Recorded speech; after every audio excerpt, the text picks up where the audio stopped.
నిరుద్యోగులందరికీ కూడా ఉద్యోగాలు కల్పించేటువంటి శక్తి ఉన్నటువంటి యువనేత శ్రీ నారా లోకేష్ గారు. అదేవిధంగా మీరందరూ కూడా చాలా కోపంతో ఉండుండొచ్చు. ఒక్కటే గుర్తుపెట్టుకోండి, కలం పట్టుకున్నవాడు కత్తి పట్టుకున్నవాడు కత్తితోనే చచ్చిపోతాడు, కలం పట్టుకున్నవాడు కలల్ని జయిస్తాడు అని నమ్మేటువంటి సిద్ధాంతం ఉన్నటువంటి వ్యక్తులు శ్రీ నారా చంద్రబాబు నాయుడు గారు, లోకేష్ గారు. ఈ రోజున మరి ఈరోజు మీరు ఎంపీలు చూస్తూ ఉంటే గత 5 సంవత్సరాల్లో మీరు చూసిన ఎంపీలు ఎవరు? ఒక నందిగం సురేష్ గారు, అదేవిధంగా ఒక అవినాష్ రెడ్డి గారు, ఒక మాధవ్, ఒక మిథున్ రెడ్డి. మరి ఈ రోజు ఉన్నటువంటి ఎంపీలు ఎలా ఉన్నారు మీరే ఆలోచించండి. ఆ రోజు మిథున్ రెడ్డి గారు ఏమన్నారు? ఒక నిండు సభలో అధికార మదంతో, అవినీతి సొమ్ముతో, ఏకవచనంతో యువతకు స్ఫూర్తి అయినటువంటి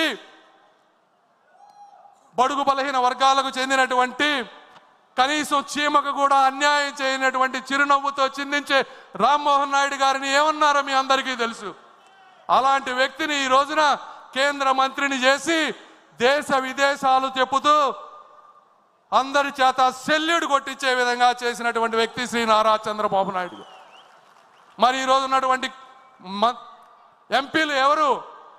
ఒక దగ్గుమళ్ళ ప్రసాదరావు గారు, ఒక కృష్ణప్రసాద్ గారు, ఒక బైరెడ్డి శబరి గారు.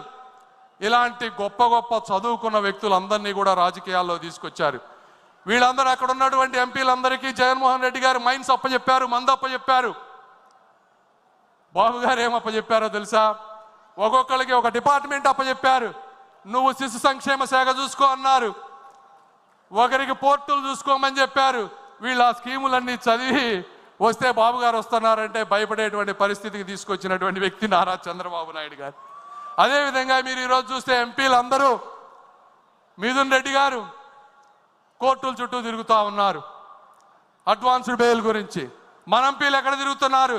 దేశ విదేశాల్లో దేశ ప్రతిష్ట పెంపొందిస్తూ మన ప్రదేశంపై పాకిస్తాన్ చేసేటువంటి అరాచకాలని చెప్తూ ఈరోజు లావు శ్రీకృష్ణదేవరాయలు గారు, ఒక బైరెడ్డి శబరి గారు, ఇలా బాలయోగి గారి అబ్బాయి అందరూ ఈరోజు ప్రపంచ దేశాలు తిరుగుతూ ఉన్నారు.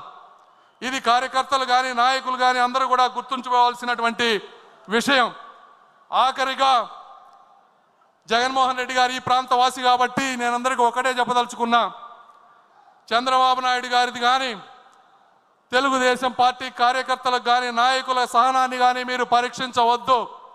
తరం మారింది, స్వరం మారింది, చరిత్ర మారబోతోంది అని మీరు అందరూ గుర్తుపెట్టుకోవాలని ఈ ఆంధ్రప్రదేశ్ చరిత్ర సువర్ణాక్షరాల్లో మిగిలిపోయే విధంగా మా అణువణువు కష్టపడతామని తెలుగు జాతి ఇచ్చినటువంటి అవకాశాన్ని, శ్రీ నారా చంద్రబాబు నాయుడు గారు ఇచ్చినటువంటి అవకాశాన్ని, అన్న నందమూరి తారక రామారావు గారి ఆశయాల్ని ఎప్పుడు మోసం చేయమని, స్వార్థ ప్రయోజనాలకు వాడుకోమని తెలియజేస్తూ అశేష ప్రజానీకానికి నమస్కారాలు తెలుపుకుంటూ సెలవు తీసుకున్నాను.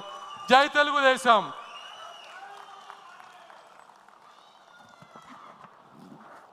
థ్యాంక్ యూ చంద్రశేఖర్ గారు, స్ఫూర్తివంతమైన సందేశాన్ని ఇచ్చినందుకు. తర్వాత తీర్మానంలోకి వెళ్లే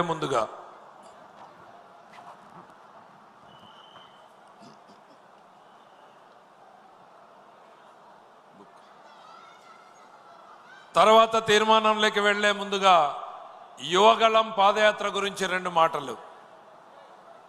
నడవలేడన్నారు, నడక మొదలు పెడితే నడవనివ్వమన్నారు.